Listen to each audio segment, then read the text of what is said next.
left side here, this is the camshaft. This camshaft is not the one using for the engine. A few moments later. Not more than 5,000. Okay? More moments later.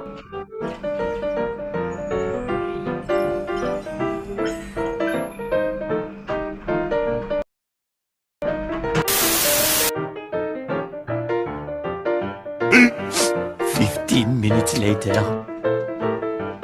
A few moments later.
Hello, good afternoon, everyone.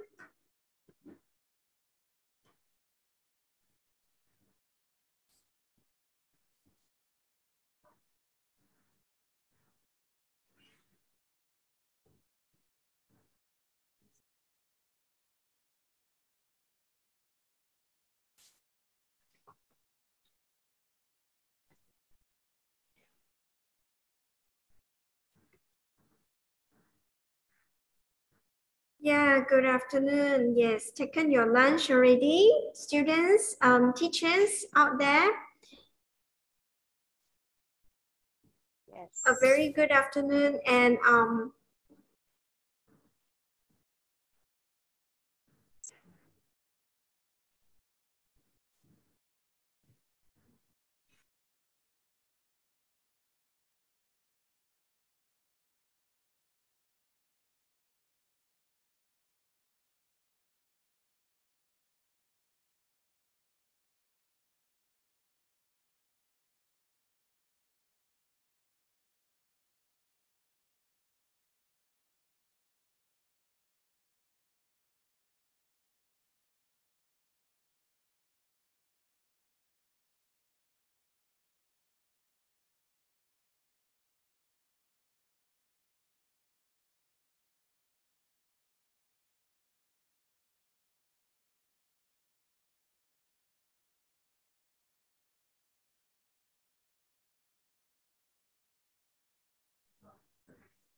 Okay, yo, what's up, guys? It's 2:31 p.m. Okay, this afternoon, right? So we will begin our part two. Okay, our part two e-boost SPM Revision Workshop.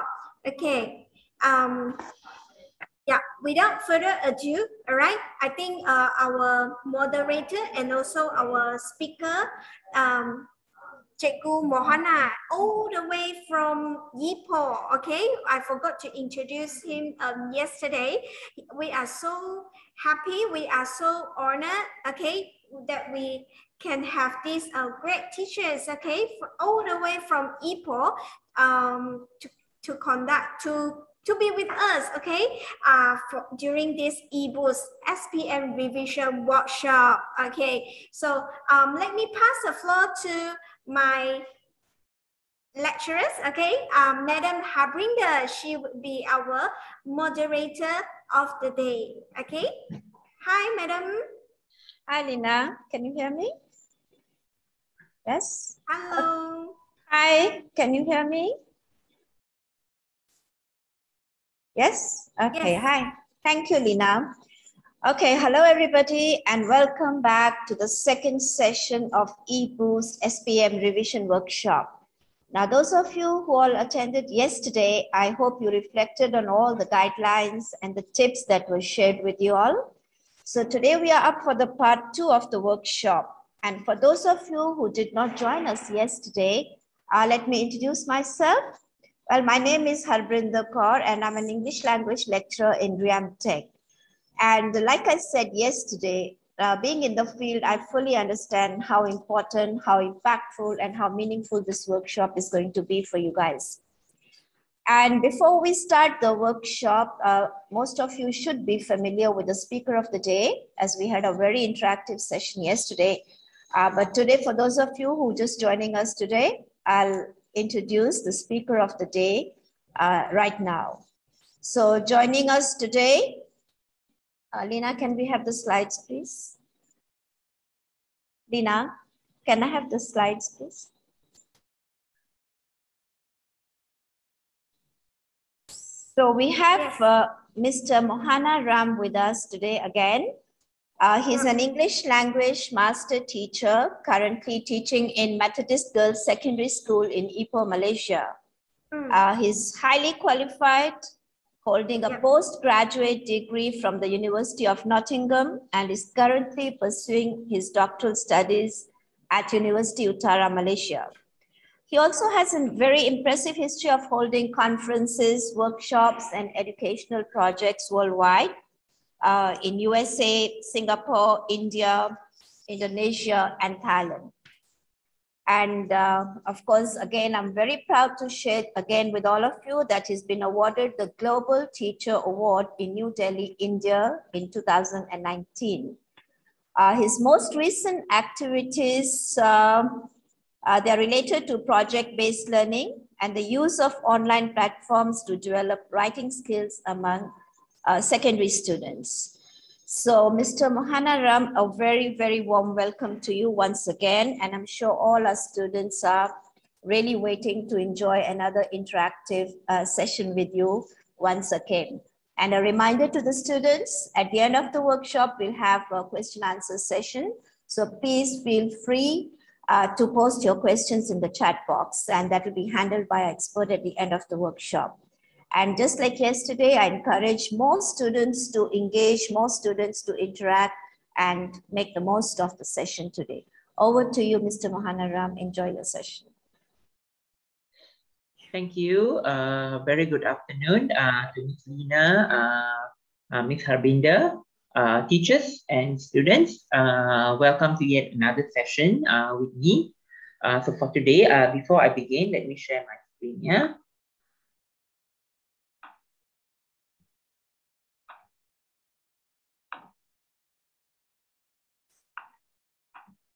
Okay, for my session today, we are going to look at writing for SPM.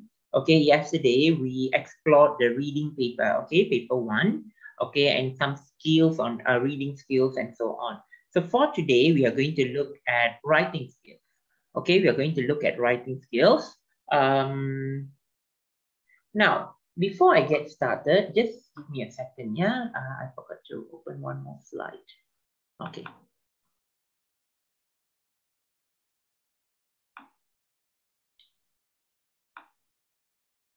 Okay, never mind. I'll just continue this. Okay, so what we are going to look today is, okay, for the SPM English 2021. Okay, so first we are going to look at the format. Okay, after we look at the format, I'm going to share with you a little bit on studying techniques. Okay, yesterday I discussed with you on reading techniques. Okay, on some what we call that self-access reading technique on how you can read on your own. Okay, to develop your reading skills. Then after sharing the format, okay, briefly talk about the format, then I will, before I go into the writing task, I will be sharing with you how to prepare for writing, how to improve your writing skills. Okay, how to improve your writing skill with a strategy known as read to write. Okay, then after that, I will go into short communicative message. Okay, discussion, we will have a discussion on short communicative message. And then guided writing, and I will also brief to you a guided writing which related to some parts in extended writing as well. So we look at guided writing, and in extended writing, we will probably look at one example of an article, one example of a narrative, and one example of a review. Hopefully I can cover all these three within these 2 hours. Okay, so that is what I have planned for today's session. Okay, so any questions if you have throughout the session, okay, please post it from time to time on the chat box. Okay, on the chat box, okay, so that I can answer you there and then, because I'm looking at the chat box, okay, from time to time. All right, that's with that said, okay, now let me guide you through another slide. Let me put this aside first. Okay.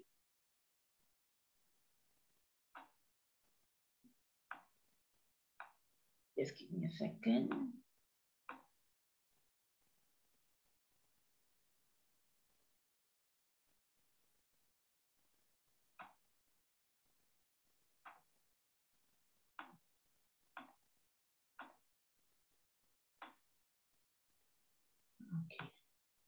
Okay, let me share another screen.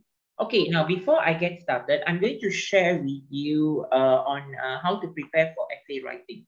Now, if you see, essay writing is what we call it, it is an output skill, meaning to say you are supposed to think, generate idea, and from that idea, you're supposed to come up with your written task, written form. Okay, now, so if you want to prepare, if you want to write well, first of all, you need to have a lot of data inserted in your brain. Okay, whatever that you have in your brain, that is the one that is processed and comes out in the written form.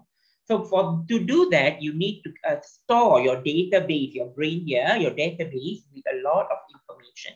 And how to do that? Like just what I said yesterday, okay, you need to do reading. Okay, you need to do reading. You need to do a lot of reading. Okay, now, so this is one technique. I'm going to go very fast with this technique because it is very similar with yesterday's way of explain with the technique that I shared yesterday, but it's just that it's a 1 hour technique. Okay, it's a 1 hour technique, okay, that you can practice from every day in order to improve your writing skill. Now, it is important for you to practice when you want practice writing, but if you keep on practicing, let's say, I'm sure a lot of you would agree with me that I'm sure a lot of you are practicing essay writing every day. You're practicing essay writing every day, but you do not see any improvement in your writing skill. You are practicing every day you're writing something. Okay, but unfortunately, you do not see any improvement. All right, so that is why, what is the reason that you don't see any improvement? Because you are doing the same thing over and over again without inputting any data here.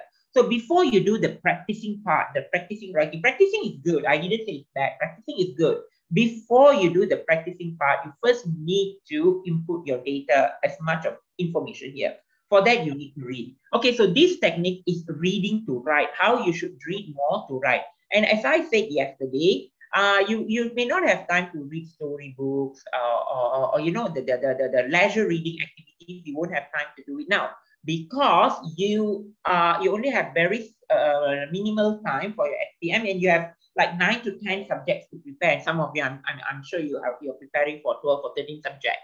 Okay, so you have a very limited time to prepare for all the subjects. So what you can do is, for English language, you can do this 1 hour study technique. Now, this 1 hour study technique, you divide into 4 categories. Okay, first 15 minutes, second 15 minutes, third 15 minutes, fourth 15 minutes. Okay, you have 4 sessions in this 1 hour. Now, the first 15 minutes, what you can do is, okay, you get an essay, a sample essay, any sample essay, you get a sample essay. Okay, for the first 15 minutes, you seriously speak and study the essay. You study the essay seriously, explore the essay. Now, you don't have a lot of distractors, like earphones, listening to music. All that doesn't work. Okay, some people say that, oh, when I read, I need to listen to music so that I will be able to focus. Yeah. You know, it doesn't work, because when you are listening to music, your brain do not know whether your brain is focusing to the music or to focusing to what you are listening. So put all that aside. Okay, you can listen to music while doing mathematics, fine, but not when you are reading English language. Okay, because you need to absorb ideas. You need to absorb ideas. So what you need to do is go to a calm environment. The first 15 minutes, do serious reading. As you read, identify difficult phrases. Now, what does it mean by difficult phrases? Difficult phrases are phrases that you do not understand. What does it mean that you do not understand it? You do not understand, meaning to say you do not know how to construct a sentence using that word or phrase in English. You do not know how to explain that word in English. You do not know what is the meaning of the word in English. If you are identifying a word and you are just translating to Bahasa and telling, oh, this word in Bahasa Malaysia means this, that is not understanding. That is not the kind of understanding I'm telling. That is translating. So if you need to understand, first you need to explore these words in English. So these are the words or phrases that you need to identify. So the first 15 minutes, do serious reading. Now, after you are done with the serious reading, then the next round, what you do is you go to the with all the words and phrases that you have identified, you look up for words in the dictionary. Okay, you look up for words in the dictionary and try to copy out the sentences from the dictionary related to that word that you have studied. And after you have copied and studied, try to make sense, okay, and explain to yourself, talk to yourself what you have found. Now, from here, you can go to the next task, which is try to construct your own sentences from what you have learned. Okay, so we have a few stages here. Now, each stages here takes up to 15 minutes to do it. Okay, so every day you can do this for 1 hour using these strategies. Now, this is how you can read sample essays. I know if I ask you how long do you spend reading a sample essay, many of you will say 10 minutes, 20 minutes. Now, in the 10 or 20 minutes, many of you do not know what is the strategy to actually read or look for the sample essays. Okay, what to do with the sample essays? So many of you, what you think is you only know how to read the essay, but you do not know how to explore the essay. And yeah, you can actually explore the essay for about 1 hour. Okay, for about 1 hour. So this is the strategy that I'm sharing with you today. So if you follow this strategy, most likely you will not miss out. Okay, you will definitely find a way to improve. Okay, so the next one, compare what you have studied to what you have written to what you have studied. Read both ideas and go to bed. So why I say go to bed means try to make it as a habit. Try to do it like the last thing you do every day before you go to bed, 1 hour. Okay, and indirectly, it not only help to improve your writing skill, but help to improve your comprehension skill. Meaning to say you can easily understand a text when you do this, because as I said yesterday, your brain is conditioning. Okay, you're conditioning your brain to read and understand things in English, the essays, the text, everything in English. So this helps to condition your brain. So that is why I came up with this strategy. Okay, now, so this is the 4 technique. This is one technique you can practice every day for 1 hour. Okay, which would help you to improve your writing skill. Okay, so that's the first thing.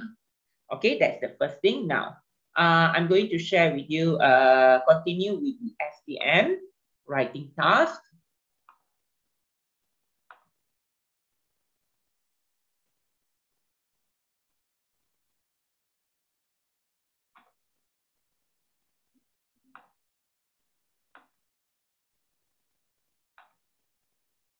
Okay, so let us look into this. Okay, so now that I have shared with you the one basic strategy on how to write essay, okay, how to develop essay writing skill. Now let us look at the SPM writing paper.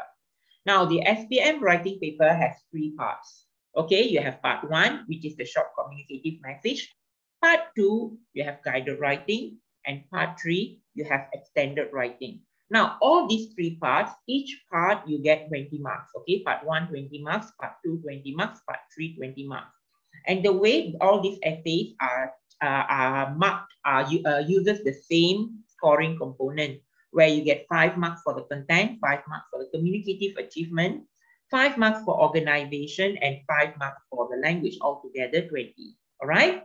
Now, if you look at this, okay, before I go into the explaining the three parts of your essay writing, okay, the three parts, part one, part two, and part three. Now, let me make things clear with you about the number of words, because a lot of times students ask me, what is the exact number of words do we need to write? Can we write more than what the number of words given here?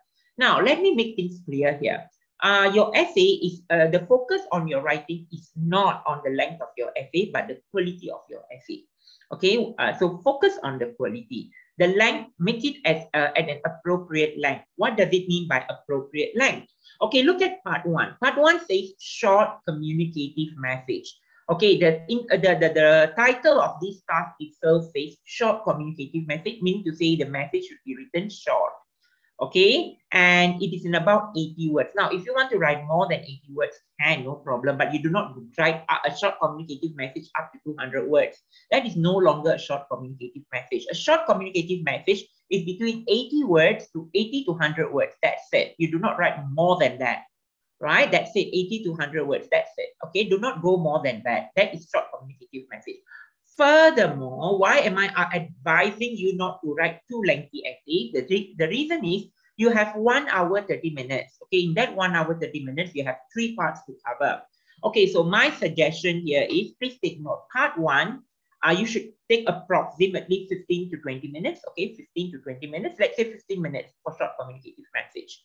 Now, guided writing, you can take about 30 minutes, okay, to finish your guided writing. And extended writing, you need about approximately 45 minutes. So it's 50, 30, 45. I'm sorry, 15, 30, 45 minutes. So which is altogether 1 hour, 30 minutes. Now, when I say 15 minutes, meaning to say it's the beginning of the task, from the beginning of the task, from you reading, drafting, writing, and everything, the whole, you are doing mind map, everything, all that included in the 15 minutes. So in 15 minutes, you have to finish a short communicative message. In 30 minutes, you have to finish guided writing. And in 45 minutes, you have to finish extended writing. Now, why am I asking you to spend so much time on extended writing? Because extended writing is the most difficult part to score. Because the language level required to write extended writing is much higher compared to short communicative message and guided writing. Short communicative message, if you answer all the questions asked in an appropriate way, you will definitely be able to score the 20 marks. Guided writing, same as well. So extended writing is a little bit difficult. You need to follow the writing conventions,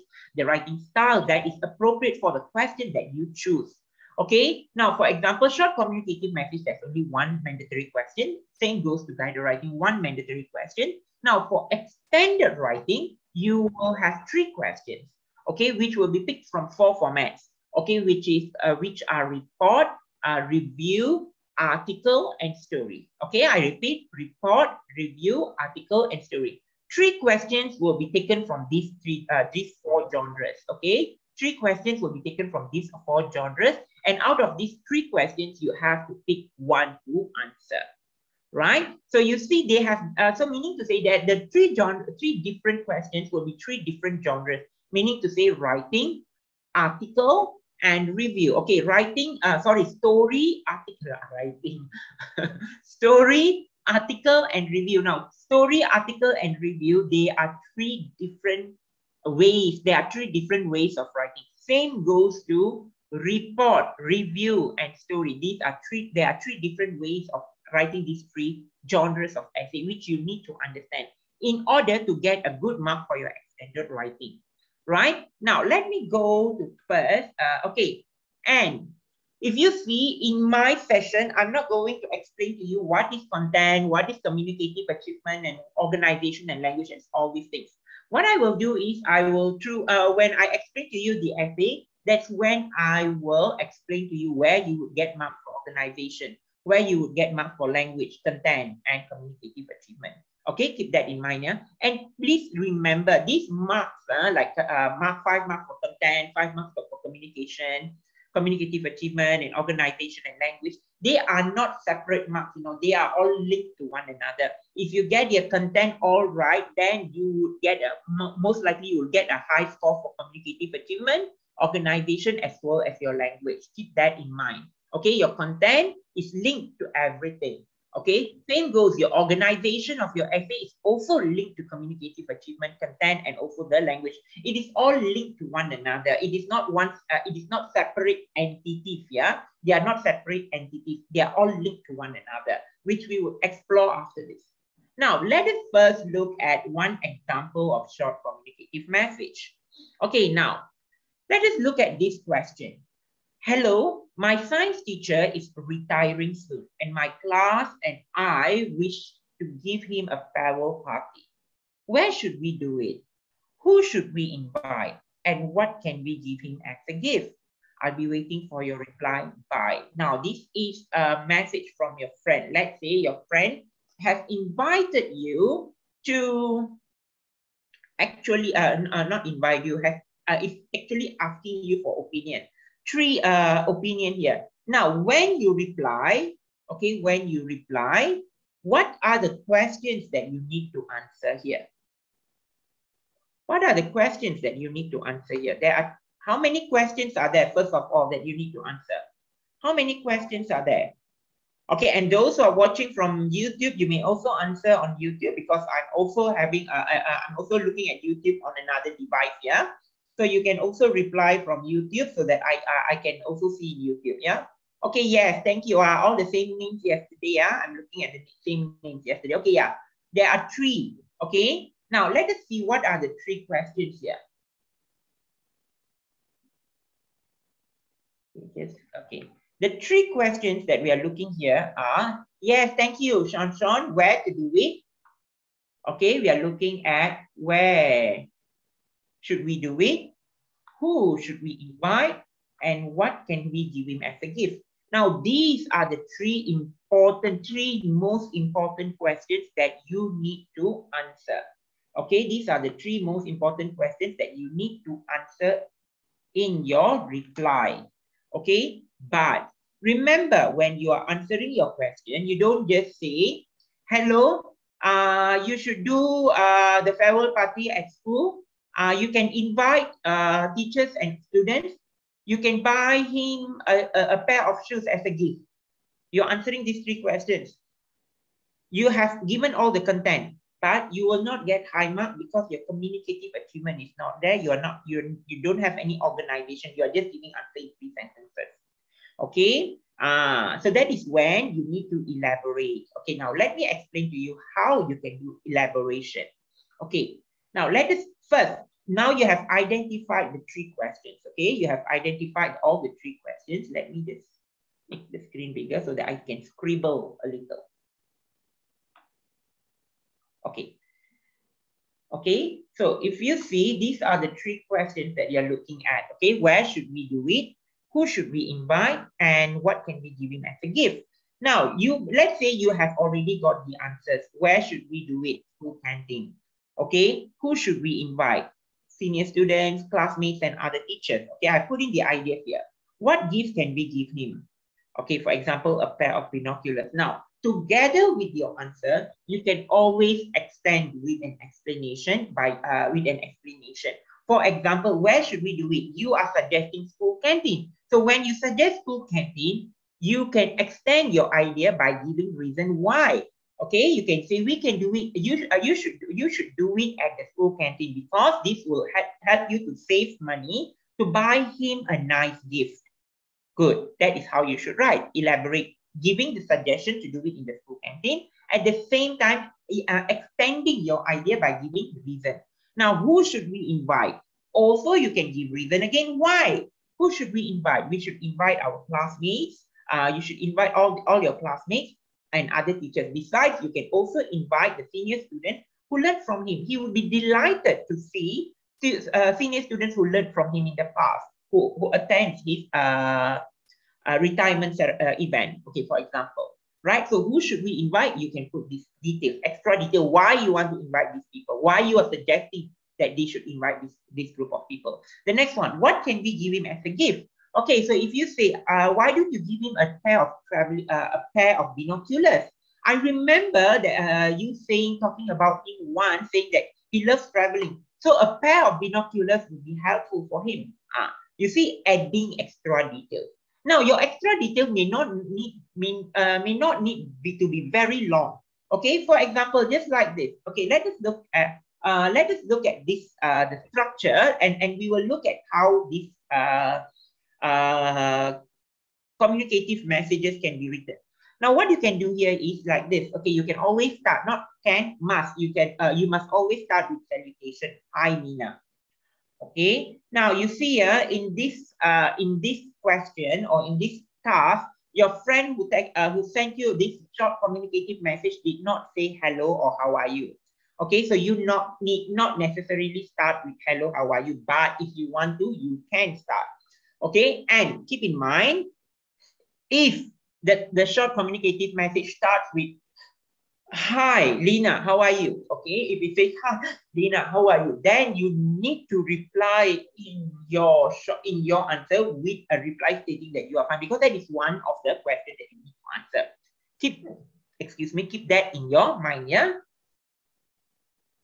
Okay, now, greetings. Okay, so you start with salutation followed by greetings.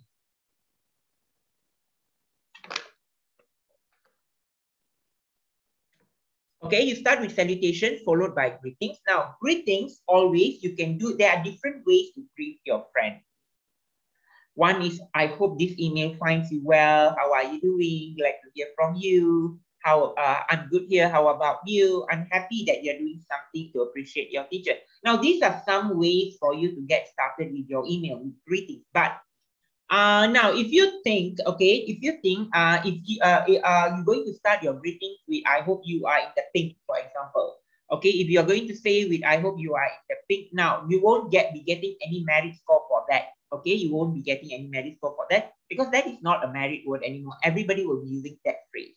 Okay, so try to use some other greeting phrases that are more catchy. Okay, some here like, I hope this email finds you well is a good way of starting your greetings as well. Right? Now, so you start with salutation followed by greetings. Okay, start with salutation followed by greetings. Then next is react to the email. Why? This is for communicative purposes. You are writing a communicative messages. So be a little bit more communicative with your friend. React to your friend's email before you answering the question. Okay, organizing a farewell party for your science teacher is a great idea. Or if your friend asking you to go for picnic, going for picnic during holidays is a great idea. You know, getting started with your email, reacting to your friend's suggestion, reacting to what your friend has asked in the email. That is one thing that you should do. Okay, to be more communicative in your answer. Okay, to be more communicative in your answer. Next, where should we do it? Okay, so where should we do it? Provide a reason. The first question. Okay, so now you're here for the first question, yeah? I would suggest the school canteen for the venue because you can save a great deal of money to buy him gifts or to buy him special gifts. Okay, so you have answered the question and you have also extended the answer. You can save a great deal of money. Now, what can we give him as a gift? Okay, you see, what about getting him a pair of binoculars as he loves traveling and exploring nature? Okay, you see, I did not give the same type of sentence structure. The first sentence I put in sentence form. The next sentence I give suggestion in the form of a question. What about getting him a pair of binoculars as he loves traveling and exploring nature? Now, different ways of writing it. Okay, language for the language purposes. Now, you see, I would suggest the school canteen for the venue because you can save a great deal of money.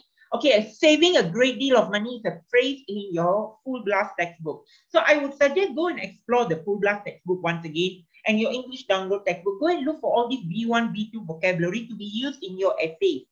Okay, do not go and look for something like incredible words, like what you all used to say, bombastic words. Okay, now there is no need for you to go and explore bombastic words. Now, if you're really good, if you are really know all these good words and know how to use it in the essay, very good. Okay, but do not go and I don't even like the term bombastic. Now, what does it mean by bombastic? Bombastic means something that is really big. Okay, really sounds great, but actually nothing in it. That is what it means by bombastic. Try to go and look for the meaning of bombastic. Okay, then you would know why I say bombastic is not the right word. Okay, don't go and look for bombastic words. Okay, try to look for add vocabulary. Okay, do not go and see something that wow word that you feel wow, but you do not know how to even explore the word. Don't use them. Okay, I think your English download textbook and your full blast textbook has a lot of vocabulary, proverbs, idioms that you can actually use in your essay. Go and explore them. All right, now let us look at the third question. Okay, who should we invite? As for the guests, I think you can invite all your classmates and teachers. Okay, and okay, so I have answered all the three questions. Okay, the first question, second question, and third question. Now, before I answer the first question, I reacted to the email. Now, after I answered the third question, I did not immediately abruptly end my email, but I add simple additional detail that is related to the question. You see, simple additional detail. Remember to take lots of pictures and share it with your science teacher later. I am sure he would treasure this memorable picture. So it is interrelated. Okay, I hope the ideas are helpful. Your friend, Aida. Now, so this is the complete email. You don't need to write in paragraph, 3 or 4 paragraphs, just one paragraph will do. Okay, now, so this is how you write, okay, and it's about 102 words. That's just nice, okay. As I said, you can write 80 to 100 words in about 50 minutes. This is how you should write. And you see, I didn't use any difficult words here. I just use simple words to make you understand this is how you should do your short communicative message. Okay, very simple way of exploring it, okay, in proper order. And the order is very important for the organization purposes. Now, what are the tenses used here? Can anyone tell me what are the tenses used here? Did we use past tense? Present, yes, we have used the simple present. Yes, thank you. We have used the simple present tense. Okay, and a little bit of modal verbs here and also modal verbs to give suggestion. Okay, so think, okay, before you start writing, think what are the tenses that you need to use in your essay. Are you in your message, are you referring something that happened in the past? So if you are in your short communicative message, if you are including an information from the past, like 2 weeks ago, my father said, or my father was what? Okay, so let's say a sentence relating to something that happened in the past, then you should put that in past tense. All right, so this is about short communicative message. Now, before I go into guided writing, now any question on this short communicative message that anybody would like to ask? Any question? You can poll, if you are on YouTube, you can put your questions in the YouTube page channel. And if you are in Zoom, okay, you can also put in the chat box here. If you have any question concerning this. Yes, Sean, you can use, but I'm is a contraction. It is considered I am, right? Okay, so if you're asking me whether it's considered as 1 word or 2 words, it is considered as 2 words, yeah? Yes, you can use, but that's not a big issue here. Okay, yes, you can use, because a short communicative message, it's a short communicative message. It is rather an informal form.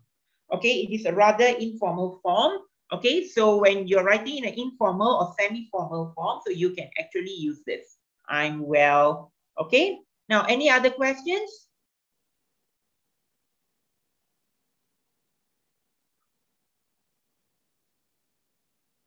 Okay, as I say, it's considered 2 words. I am.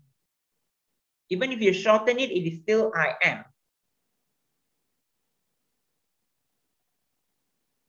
All right, any other questions?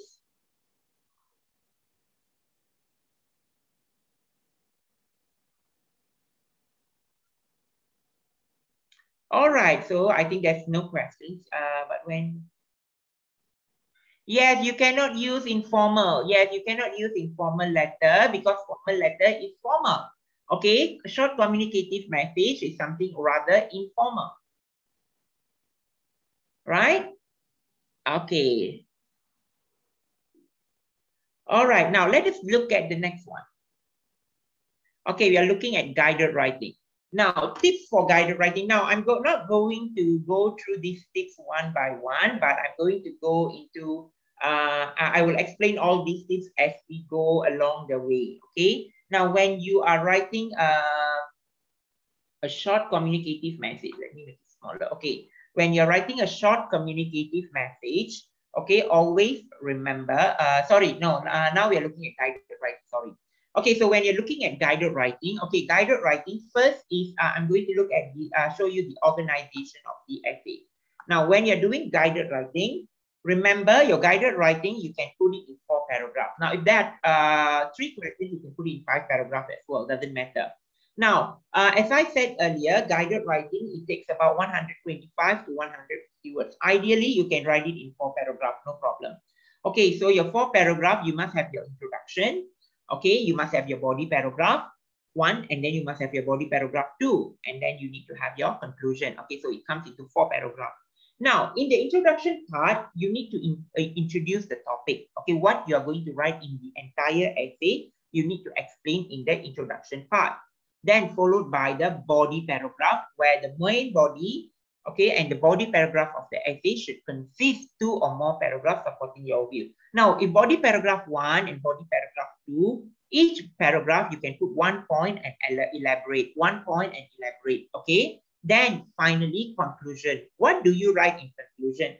In conclusion, you write a summary of what has been discussed throughout the essay. That is what you write in conclusion. Now, this is the idea that has this idea that I'm sharing is a summarized idea from what we get in your textbook.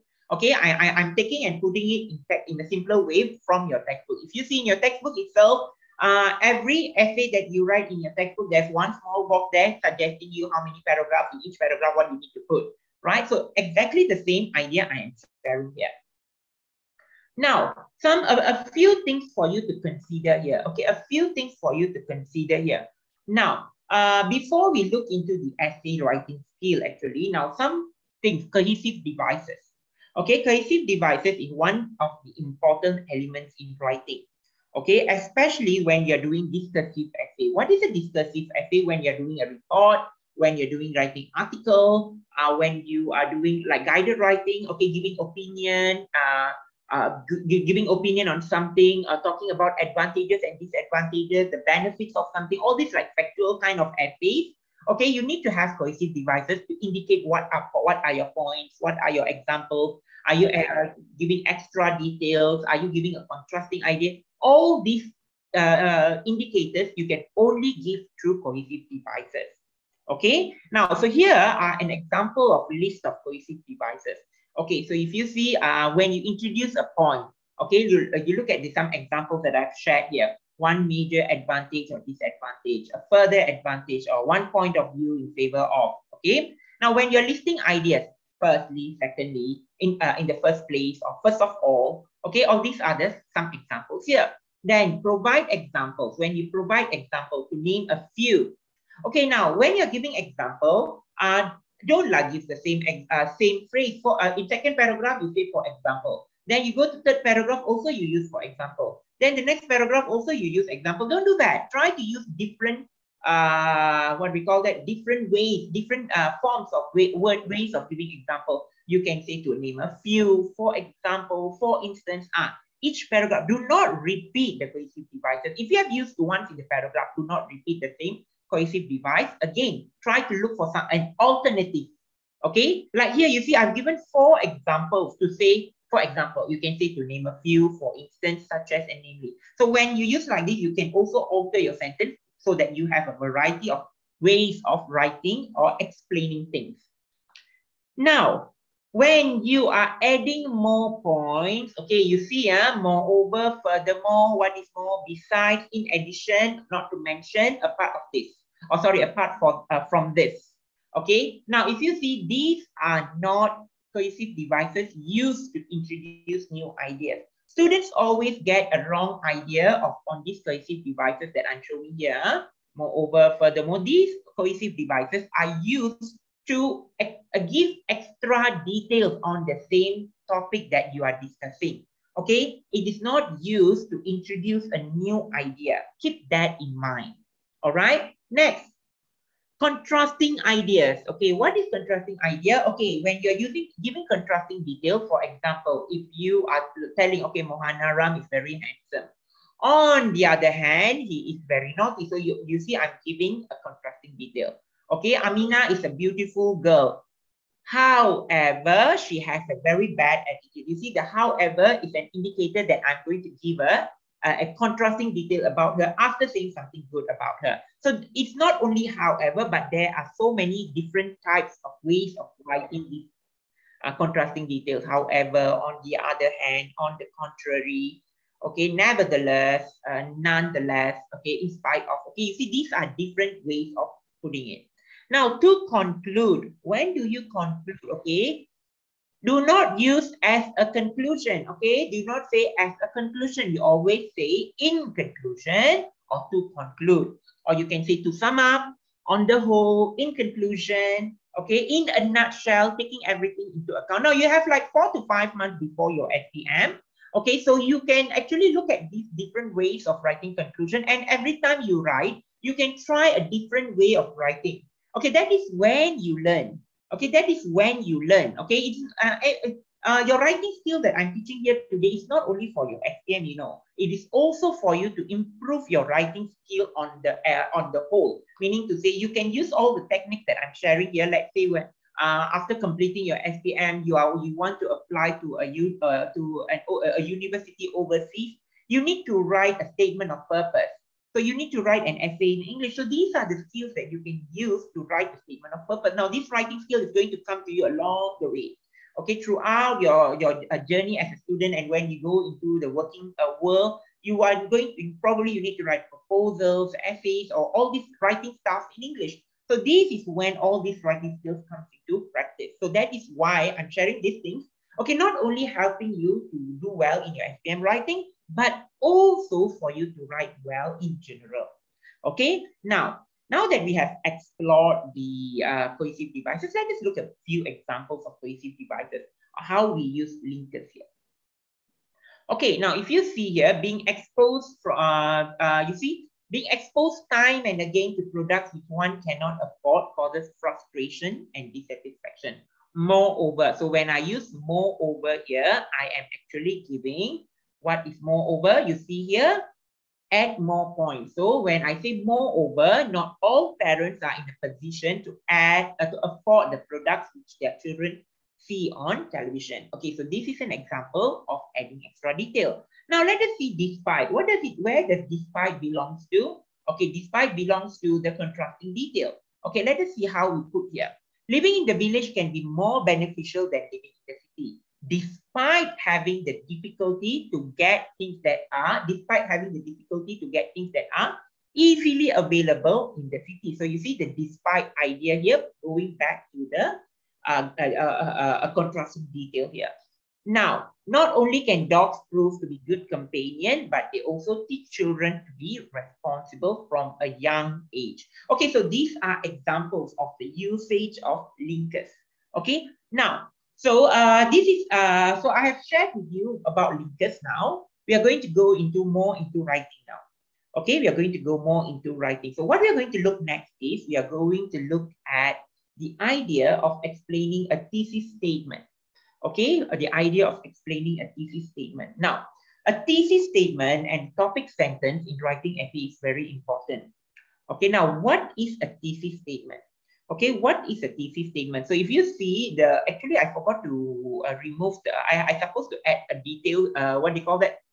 An animation here so that it doesn't appear. I want you to answer, but I forgot, but never mind. It's okay. All right, a thesis statement. What is a thesis statement? A thesis statement is the main idea of an essay. Okay, thesis statement is the main idea of an essay. Now, what does it mean by the main idea of an essay? Just like humans, okay, we have our main functioning or a part here, back here, which we call as a spinal cord, okay, which links everything in our body to the brain. Okay, right? We have a spinal cord here.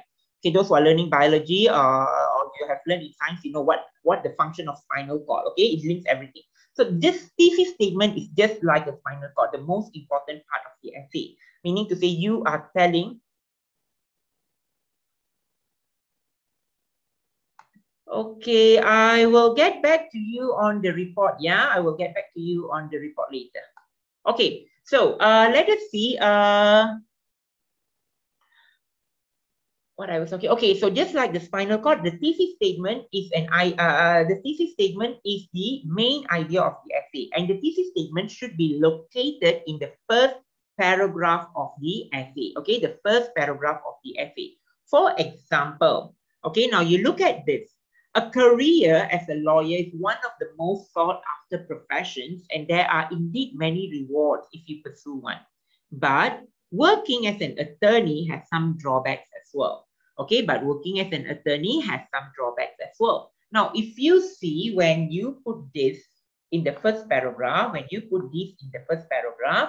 meaning to say your entire essay is you are going to talk about the drawbacks of being an attorney. The drawbacks of being an attorney. Meaning to say, whenever I read anyone who reads your first paragraph of the essay, when they come to this line, they would know that you are just going. Your essay is going to be about the drawbacks of being an attorney. An attorney is a lawyer. Another word for lawyer. So this is what we call thesis statement. The main idea of an essay. What your entire essay is going to be about, you write it in one statement in the first paragraph. That is what we call thesis statement. Okay, a thesis statement can be put into the last as a last sentence in the first paragraph. Now, that is thesis statement. Okay, now the next one. Firstly, the next one is the topic sentence. Now, what is a topic sentence? Okay, the thesis statement is the main idea of the paragraph. Topic sentence are normally would be in the body paragraph. Each body paragraph must have one topic sentence. Topic sentence is the main idea of the paragraph. For example, you look at this.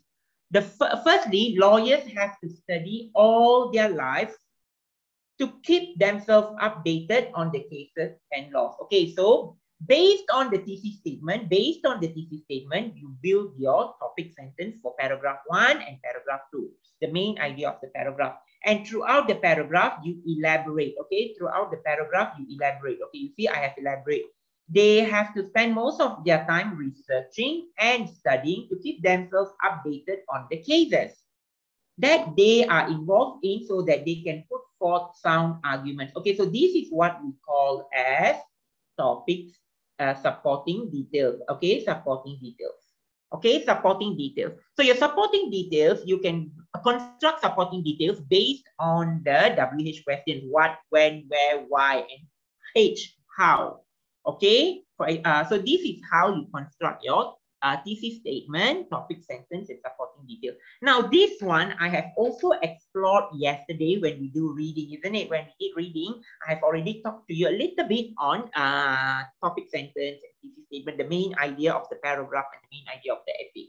So hopefully now you understand what is the meaning of thesis statement and topic sentence, because and this idea is not only used for guided writing. Okay, you can also use this for report writing, and you can also use this for article writing, the same idea. And if you go and read any magazines, any English essays, okay, go and look for sample essays. Now, if you look at sample essays, every book, every sample essays now would come with this idea. Okay, try to go and get an essay, look at the first paragraph, and you will be able to identify the thesis statement, the main idea of the essay.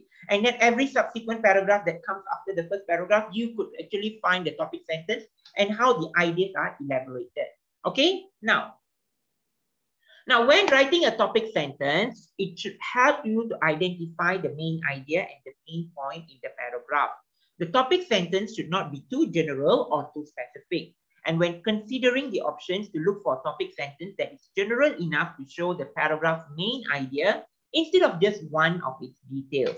Okay, a good topic sentence is concise and emphatic, and it is no longer than the idea required. Don't write too many unnecessary details, and stresses the important word and phrases. Okay, now let us look at these examples of topic sentences. Okay, you see, having a social media page has certainly got its own advantages. So meaning to say this is a topic sentence, and followed by, firstly, it keeps us updated with all the current news without us having to wait to watch the news. Okay, now the next one. On the other hand, having a cat as a pet has its own disadvantages. To start with, it can be very expensive as cat food, and visit to the vet can be costly. Moreover, having a cat can also be very tiring. For example, you need to give it constant care, also need to clean your house more often to remove its fur. So if you see here, this is the topic sentence, and the rest of the essay, the rest of these parts of this essay, these are all the supporting details. Okay, so this is how you should construct your paragraph. Now, just now I said, I showed to you this part, right? Okay, introduction, body part 1, body paragraph 2, and conclusion. So introduction, you need to have your thesis statement. Body paragraph, you need to have topic sentence and supporting details. Body paragraph 2, you need to have topic sentence and supporting details. Now, before I go to the next part of the discussion, any questions on topic sentence and supporting details? Any question?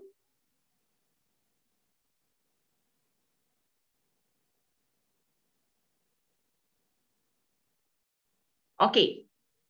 All right. Thank you. Okay. So if you don't have question on this, let us now look how to construct thesis statements and topic sentence. Okay. I'm going to look at how to construct this topic statement and topic sentence, sorry, thesis statement and topic sentence. Now let us look at this. Okay. Alamak, I forgot to delete this as well. Okay, never mind. All right. You see, your classmates are discussing team sports, and your teacher has asked you to write an essay about the advantages and disadvantages of team sports. Okay, so here we have team sports. Okay, we have team sports here. Okay, where you have to write an essay about advantages and disadvantages. Now, anyone remember writing this essay last year? Write an essay about the advantages and disadvantages of playing team sports. Do anyone remember?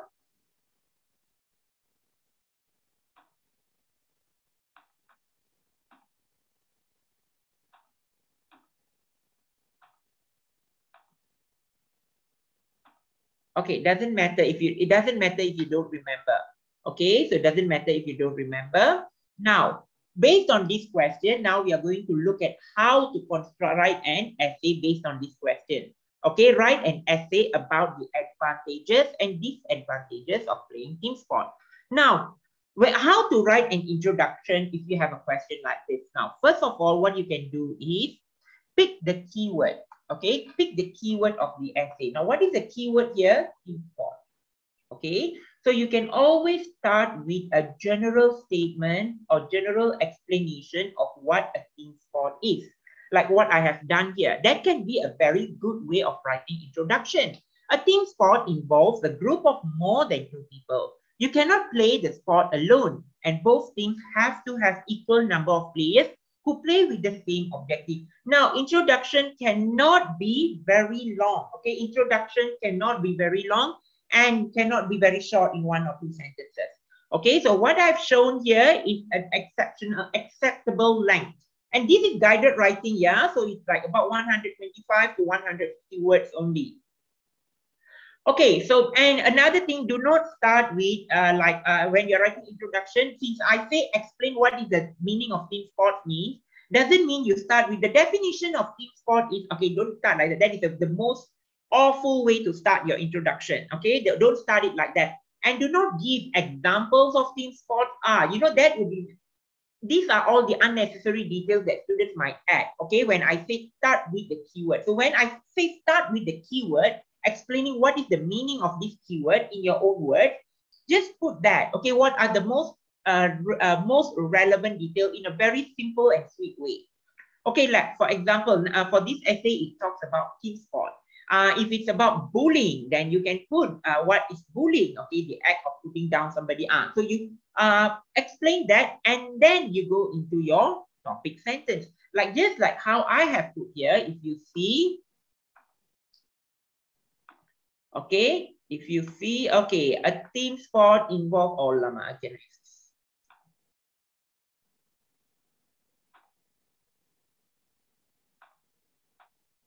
Ayo. Okay, doesn't matter. Okay. Okay, let us see this. Okay, a team sport involves a group of more than 2 people. Okay, all these are the this is the explanation of what a team sport is.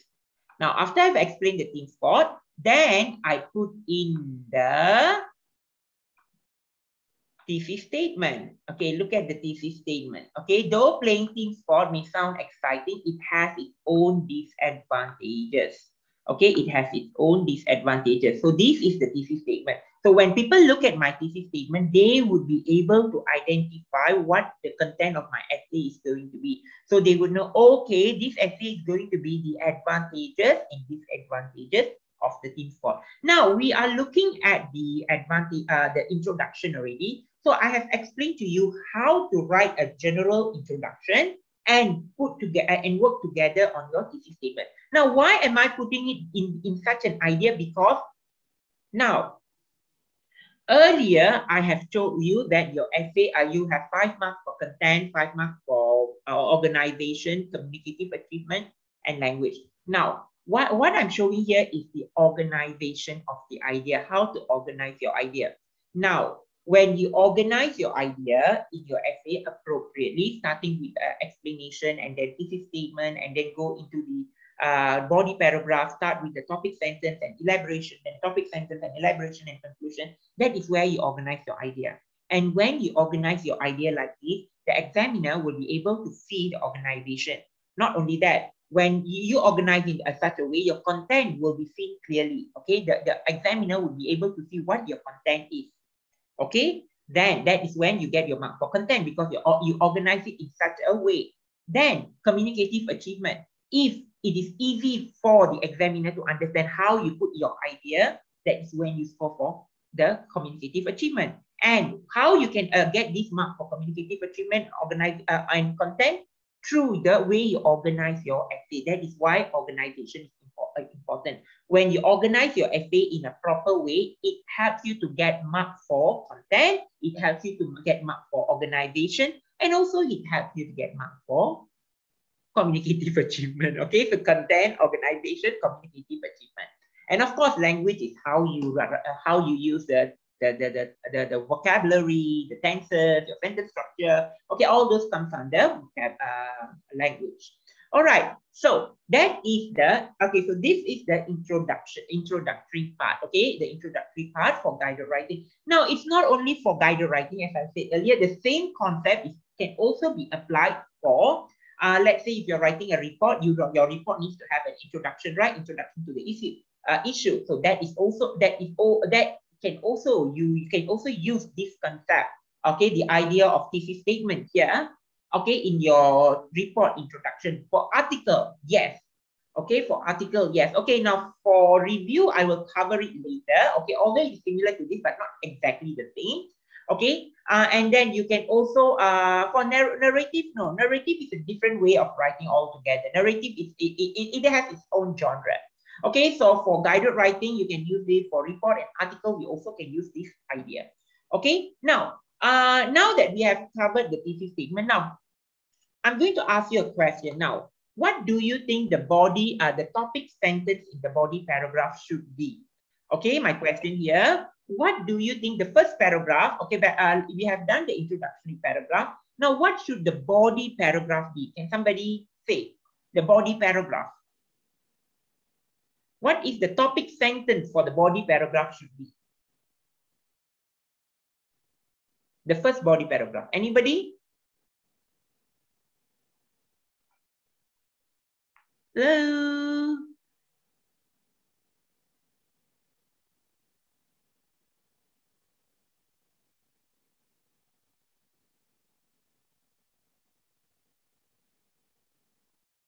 Okay, very easy. Okay, if you are still not there yet, okay. Now, let us look at this, okay, the body paragraph, okay, so that you understand better. Now, let us see. Okay, so body paragraph 1, I start with one important advantage of team sports is teamwork. Okay, this is the topic sentence, the main idea of the paragraph, and then I add the supporting details. Okay, so you look at here, one important advantage of team sport is teamwork. Okay, topic sentence. So the same, based on this topic sentence, I put in my elaboration. What do I say? Okay, players must learn to work together. Okay, players must learn to work together to achieve a common goal. Okay, you will also tend to work harder for the benefit of the whole team. Okay, so when you put the topic sentence, your supporting details must be in sync. Okay, must be related to your supporting topic sentence. You cannot say that one important advantage of team sport is teamwork. Then you say then you talk about something else lah, which is not about teamwork. Then it is wrong. Okay, then it is wrong. It must be closely related to the topic sentence. Meaning to say, when you write topic sentence, one important advantage of team sport is teamwork. The supporting details must explain about the advantage of playing as a team. Okay, now the second one, you see now when I say on the other hand, so when I start this paragraph with on the other hand, body paragraph 2. Now what does it mean when I start with on the other hand, body paragraph 2, I'm starting with on the other hand. What does it mean? Can anyone explain to me when I start with on the other hand?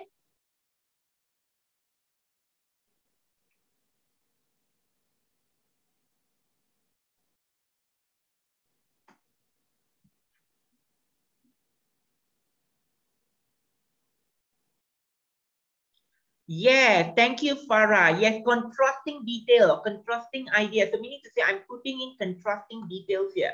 Okay, on the other hand, here means I'm putting a contrasting detail. So that's when I bring in the disadvantages. Why I put on the other hand? Because the earlier one, I put advantage. Now I want to put disadvantage. Okay, I'm going to explain the disadvantage. That is why I put on the other hand. And the disadvantage here, you look at it, team sport also have its own disadvantages. Playing in a team sport means there is a higher chance of disagreement and conflict amongst team players. It is quite difficult for everyone to get along. Furthermore, it is difficult to get a suitable time when everyone is free to play together. So this is what we call as the supporting idea for the disadvantages. Okay, now let us look at the next one. Okay, the conclusion. Now, when you write a conclusion, you do not introduce any new ideas and you do not put in new examples. Okay, you don't give new examples or new ideas. All you can do is you can summarize the idea, get your topics and your thesis statement from your first paragraph, put it in your conclusion, just like how you see my thesis statement here.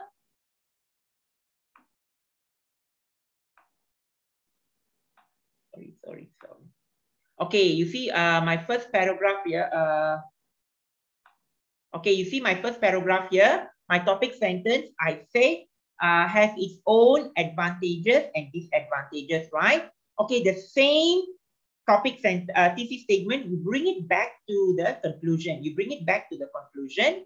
Okay, you bring it back to the conclusion. You say, team sport has its own advantages and disadvantages. Okay, so I bring in the topic thesis statement again here as a sentence to conclusion. Okay, this is not the thesis statement anymore. This is a statement to conclude your ideas. But I add extra details here.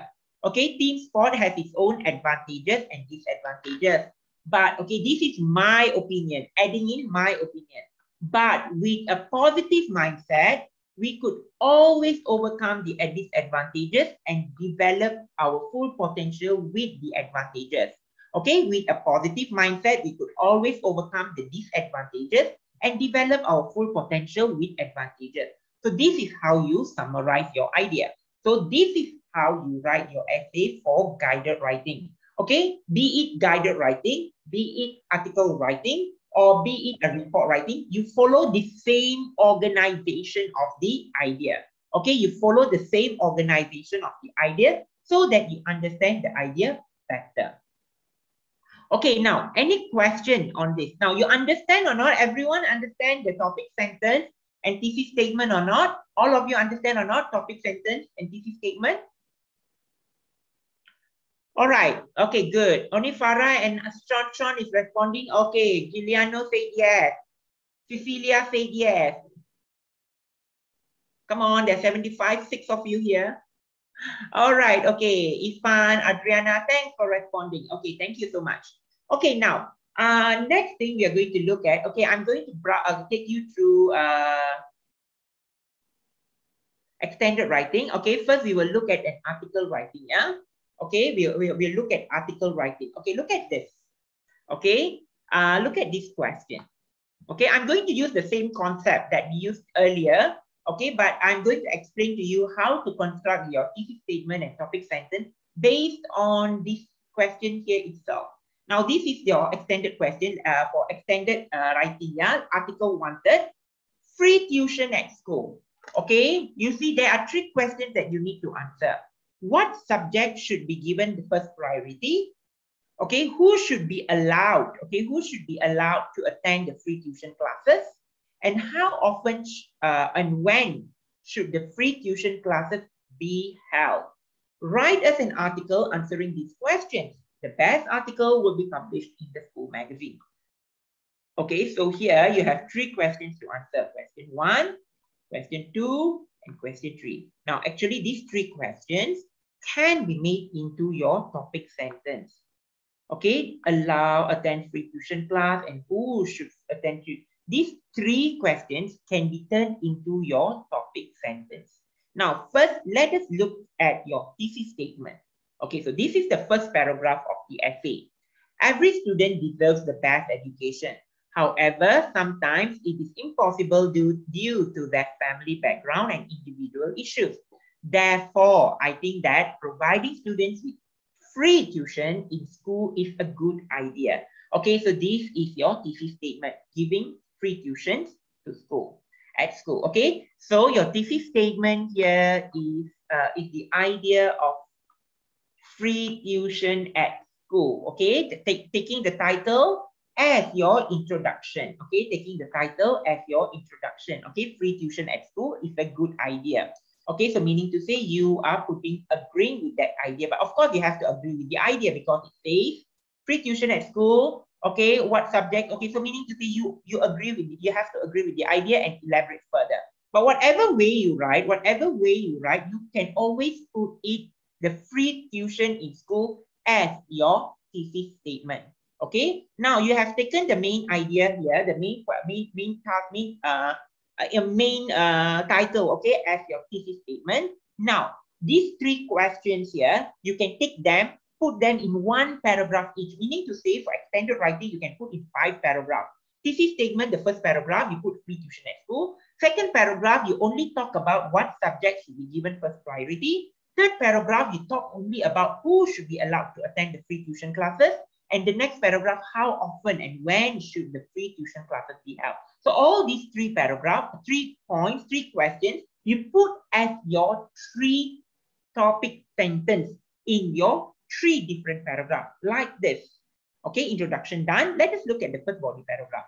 Okay, the first question, what subjects should be given first priority? Turn that into your topic sentence. Okay, let me see what I say. The school should offer free tuition for the core subject. Okay, what subject should be given first priority? The core subject should be given the first priority. That, okay, giving a direct answer to this question would be your topic sentence. Okay, what subject should be given first priority? The school should offer free tuition for the core subjects of mathematics, science, English, Bahasa Melayu, and history. These core subjects are crucial not only in order for students to progress in their studies, but also for everyday life when they enter the workforce. Okay, so here, if you see, The topic sentence is very easy. It is taken from this from the question and made it into a topic sentence. Understand or not? Now let us look at the next one. Who should be allowed to attend free tuition classes? Okay, who should be allowed to attend the free tuition classes? Now, okay, while all students should be allowed the benefit from free tuition in school, priority should be given to the students who are facing major public examinations.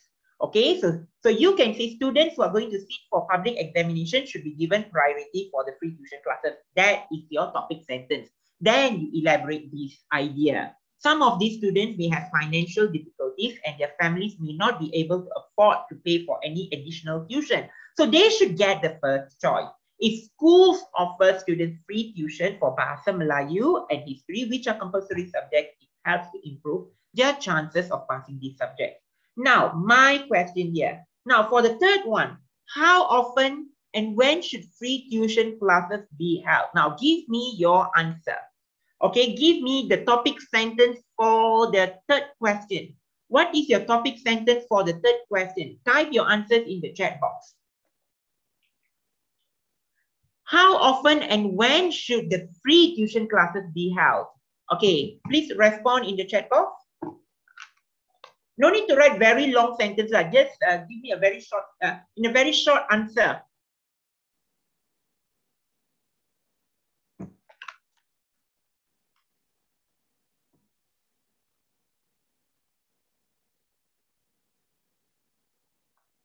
Just give me a second, yeah.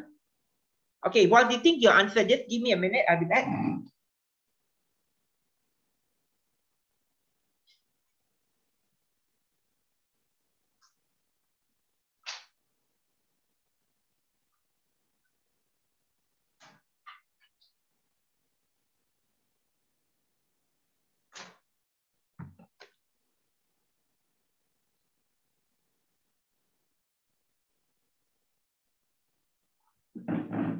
All right. So what are your answers? Okay, what are your answers?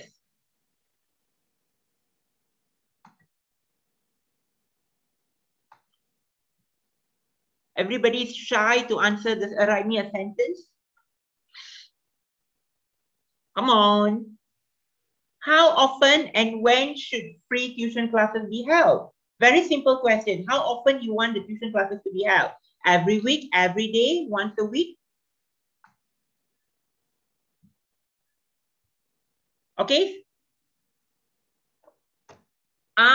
Thank you, Farah. Thank you, Sean. Okay, so Sean says twice a week. Farah says do the free classes, free tuition classes 3 times a week and have it in the morning. Very good, Farah. This is how you write your this. So this is your topic sentence for the third paragraph. Okay, so where is it? Let me go to that paragraph. Okay, you see, these free tuition classes can be conducted maybe 3 times in a week, after school, in empty classrooms, or at the school hall. Each class could last for 90 minutes so that students have time to ask questions. This sort of regular assistance, okay, this sort of regular assistance would be invaluable to the weaker students who would benefit from the more focused attention from teachers outside normal school hours. Now, okay, so this is the third body paragraph, and the next one, conclusion. Personally, I would be very thankful for the free tuition because I consider it a way to develop my full potential and improve my academic performance. Okay, you don't put here in conclusion, you put a personal opinion here for article. Now, you can always like what your textbook, if you refer to your English download textbook, writing an article, it asks you to be rather informal and asks it suggests that you can start your article with a question. Okay, you can always start an article with a question. Yes, you can do that, no problem. Okay, you can do that, no problem. Okay, but here this example of an article is a little bit formal, written in a formal way. Okay, but it is still in the way of in the style of writing an article. Now, My question here, what is the difference between the essay that I showed in the guided writing and the essay that I've shown in the extended writing? Okay, now if you see both these essays, I didn't use any difficult words. I didn't use any bombastic words here. Okay, the word that I use here are all B2 words. Okay, B1, B2 words. Okay, any difficult word did you find like crucial? It's also a B2 word. It's not a C1, C2 word. Okay, okay, these are all examples of B2 words. Now, what is the difference between the guided writing and extended writing? If you see my guided writing, I put in 4 paragraphs. The extended writing, I put in 5 paragraphs. Okay, now if your guided writing, let's say if your guided writing, there are also 3 questions asked in your guided writing, just like this. Okay, you can also put it in your guided writing in 5 paragraphs by making each of the 3 ideas into your main details. Okay, into your main idea of your paragraphs. Okay, now so besides that, when you're writing an article, okay, or the extended writing, okay, your content or your elaboration must be much longer. Okay, much longer and much elaborative compared to your part 2. Okay, compared to your part 2. Okay, with that said, any question on this part? Okay, any question on this extended writing, part writing and article? Any question? Okay, so if you don't have question, I'm going to skip this slide. Okay, we are going to next look into review writing. Okay, we are going to look into review writing. Now, tell me, okay, let us talk for a while. I've been talking all this while. Now, I'm going to ask you how to write a review. What do you need to put? Okay, when you write a review, what do you need to put in the first paragraph of a review? Oh, before that, what is a review? Can anyone tell me what is a review?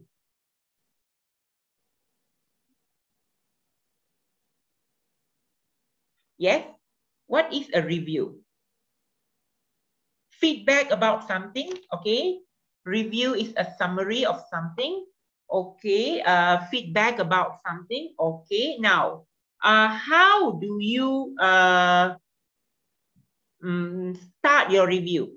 Okay, what do you start? Okay, let's say if you're writing a review in the first paragraph, okay, what do you put? Okay, now you say feedback of summary about something. A review is a short description, okay, of a film, play, book, etc. It is either written in a formal or informal style, depending on the readers it's addressed to. So if you see, review can be about anything. You can review a book, you can review a movie, you can review food, you can review a restaurant. Okay, now you also recently had a competition product review, isn't it? You review a product. So review, you can write review about almost anything as a review. Now, but when you're writing a review, there is a way of writing it. Okay, there is a certain style of writing it, okay, that you need to follow. Okay, so when writing a review, people normally use simple present tense. Okay, simple present tense. Now, in today's session, we are going to look at book review. We are going to look at book review, and we are also going to look at a movie review. Okay, I will start with the movie review first. Now, if you are reviewing a movie, okay, what should you write in the first paragraph? Tell me. What should you write in the first paragraph? Anybody? What is the movie? Okay, the name of the movie. Thank you, Adriana. The name of the movie. What else? Yes, Chan. Thank you. Okay, the name of the movie. Or the title of the movie. The director. Okay, the director. The characters. Okay, do you put all the characters, Giliana? No, right? You just put the main characters, right? You just put the main character. Yes, yes, the main characters only. Okay, so this is how you write an introduction. Okay, now what about what about the body paragraph 1? Okay, after your introduction, your body paragraph 1. What do you put in your body paragraph 1? Okay, Adriana said what the movie is about. Okay, Adriana says what the movie is about. So when you say what the movie is about, do you write the entire movie? What happened from the beginning until the end? Yes, not too much. Okay, don't reveal too much. Don't give every single detail. Every single leaf that was flying. Don't give details of every single leaf, every moving strand of the hand. No, you don't give every single detail. Yes, just the plot. Very good. Okay, that's the second paragraph. And what is the third paragraph? Your opinion. Okay, you provide your opinion. Okay, you can add your moral value. And what about the final paragraph? Well, you recommend it. Okay, thank you. Thank you so much. Okay, all of you are very well versed in writing a review. It's like I feel like I don't have to explain what the review anymore. But anyway, let me go through, brief you through how to write a review. Okay, thank you, Farah. Yes, we recommend to the audience. Now, a review, okay, this is a general outline of how to write a review. Okay, a general outline of how to write a review. First, okay, you have the introduction. Okay, where you have the background. Okay, where you talk about the setting, the type of the story, or the main character. Okay, then your main body paragraph, two body paragraph is enough. You don't need three main body paragraph. Okay, the main body paragraph 2, you talk about the plot. And paragraph 3, you talk about the general comments. And the final paragraph, paragraph 4, is recommendation. Now, how can this be written in a very interesting way? How can you write it in a better way? So I'm going to generally show you how you can write a review. First, let us look at some examples of language that you can use for writing a review. Okay, now if you look at this, okay, just like what I showed to you just now, we have all these cohesive devices, right? Now, these are some examples of language, that useful language when you are writing a review.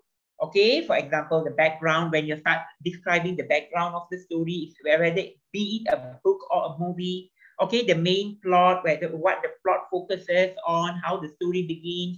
Okay, then the general comments, what kind, how do you, these are examples of sentence starters. Okay, and then recommendation, would you recommend it? Okay, so these are some examples of language reviews. Okay, I'll tell you where you can get these notes later. Yeah, I will tell you where you can get these notes later. Okay, now this is an example of a movie review. Now, I do not know how many of you have watched this movie, Dennis the Menace. Okay, now I'm going to brief you through this review, yeah, review of this movie. Okay, it is written in 4 paragraphs.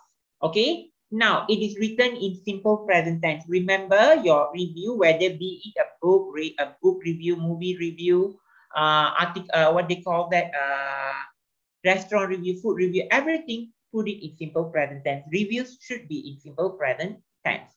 Now, let us look at the introduction, just like what you said earlier. Like some of you said, introduction must have the title, okay, then you must have the main character. So the 2 elements that you said, it is in my first paragraph. Okay, let us look at the first paragraph. Dennis the Menace.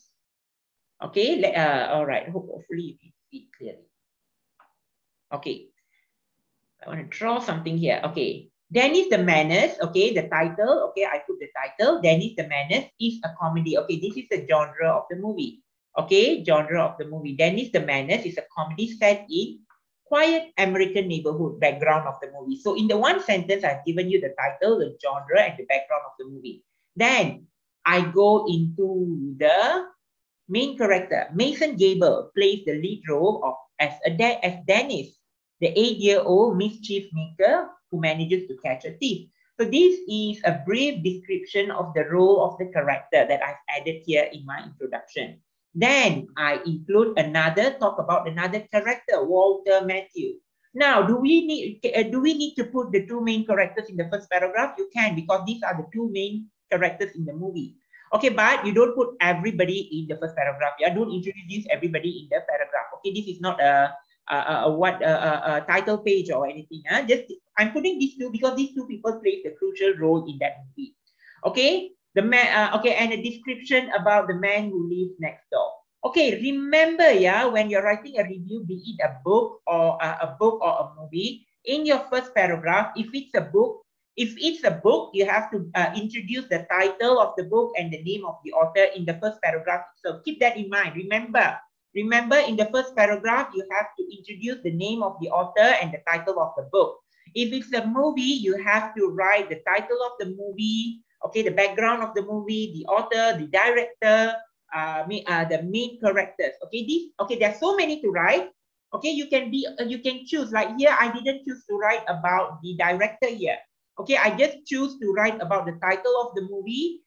Title of the movie is compulsory. You don't start a review without telling people what title it is, right? So the title is compulsory.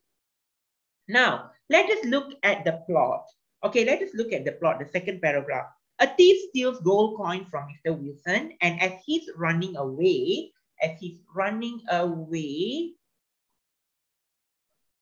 he spots Dennis hiding in Mr. Wilson's garden. Dennis is snatched by the thief and their adventure begins. Dennis is not the least bit frightened and drives the thief mad with his constant talking. Then as soon he discovers that the thief has Mr. Wilson's gold. The film reaches a humorous climax when Dennis ties the thief up and hands him over to the police. Mr. Wilson then sees Dennis in a different light. Okay, so if you see in this part, the plot here, okay, the plot here, I've given the ending of the plot. Okay, doesn't matter. You can give the ending of the plot. It's just that you don't give too many descriptions. Okay, don't write a long synopsis of the story in the second paragraph. A lot of students, I've seen that, like since last year, I've tried a few test trial with my students and some other students. I always find students describe, when writing review, they put the plot in so long that the third and the fourth paragraph becomes too short because they don't have enough time to write. Don't do that. Okay, you're not going to be given mark for writing a long plot. People want to see overall how you have written. So the plot, make it short and simple, okay, and concise. Okay, so now, and you see the plot I did not describe in past tense. Students tend to describe plot in past tense. I do not know why. So try not to describe the tenses in past tense. Put the tense, put the plot in simple present tense, just like how I have shown here in the example. Okay, and the next one, talking about general comments. The cast is excellent. Okay, you see, I'm giving credit. The cast is excellent.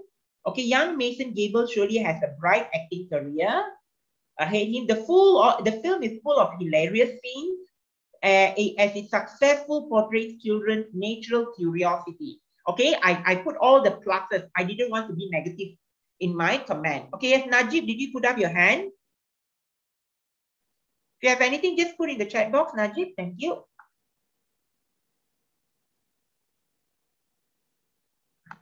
All right, so that is when, okay, so if you see, that is the third paragraph. All right, putting the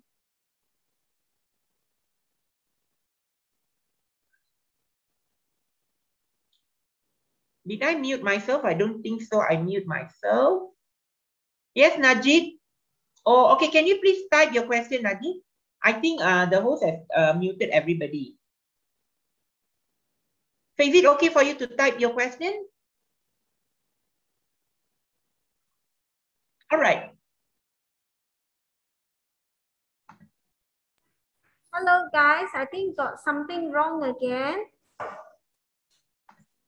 Do you mind to join us back?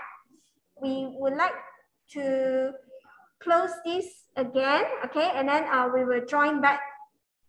Okay, sorry, Cikgu Mohana, is that okay for you? No problem, no problem.